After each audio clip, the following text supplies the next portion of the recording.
सेन्सासनि बेलायाव जों गोबां फिडबेकखौ जों मोनबाय थादों मानो होनना बुङोब्ला नंगौ सेन्सासखौ जों बयबो खालामनो नांगौ दानि एट प्रेजेन्ट जि जालांबाय थानाय सेल्फ इनुमेरेसनाव जोङो जेब्लानाखि स्क्रल खालामनानै जोङो नुयो माखासे पर्टेलाव थांनानैहाय माखासे लेंगुवेज अपसनाव जेब्ला जों थांनानै नायो जोबोद दुखुनि बाथ्रा जेब्ला लेंगुवेज अपसनाव जों थाङो बेवहाय जों आसामाव आसामिसखौल' जों नुनो मोनदों नाथाय दुखुनि बाथ्रा बेनोदि जोंनाबो रावा बर' रावा दिनै 8 शेड्युलाव हाबनाय राव आरो आसामनिनो मोनसे अफिसियेल लेंगुवेज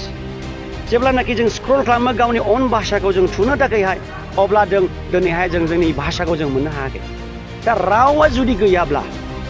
जाथिया माब्रै सिनाय जानो रावजोंसो जों गावनि जातिखौ जों सिनायथिखौ जों होयो नाथाय दुखुनि बाथ्राया बेनोदि बेफोरबायदिया दिनै नुजाथियाखै राव गैयाब्ला जातिया थांनानै थानो हाया बेनिखायनो आङो खावलायो जोंनि माखासे माहारियारि आफादफोरखौबो माखासे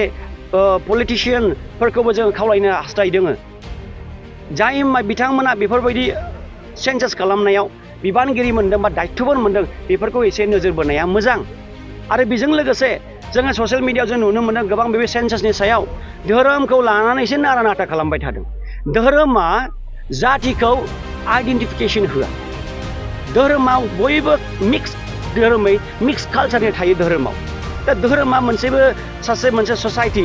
बा मोनसे जातिखौ मालाबाबो सिनाक्त होआ नाथाय भाषा होयो लेंगुवेजआ होयो रावा होयो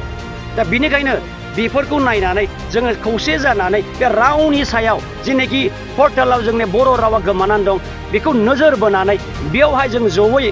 मावनाया गाहाम दा बेनिखायनो जोङो खावलायो दा नैबे सेन्सासाव जेनाखि खालामबाय थानाय लेंगुवेज अपसनाव बर' रावखौ सोसनजानो जोङो खावलायो दानि जाबाय थानाय सेन्सासाव जाहाथे थाबैनो बर' रावा सोसननानै जों बर'फ्रा जाहाथे गावनि रावखौ 8 शेड्युलाव हाबनाय रावखौ जों जाहाथे सेलेक्ट खालामनो मोनो बेहाय नन स्टप खामानिखौ जों मावलांगासिनो दङ बिभिन्न बेफोरबायदि फिल्डआवहाय जोङो नुनो मोनदों स्पेसियेलि जों माखासे इडुकेसन सेक्टराव जों स्ट्रेस खालामदों आरो बिनि बादै जोंनि माखासे कालचार जोंनि माखासे टेलेन्टखौ श' खालामनायाव जोङो दायो खामानिबो मावगासिनो दङ जोङो जोंनि सिगांहाय जों नुनो मोनोमोन गोबां बेफोरबायदि थियेटार जोंनि फाव फाथिना खालामनानैहाय जों श' खालामनाय जोंनि टेलेन्टखौ जे एक्सप'ज खालामनाय दा थिग बे बिथिङाव जोङो 15 तारिखनि थाखाय 15 आगस्तनि थाखाय जोङो थागथियारि जानानै दङ जोङो दा 30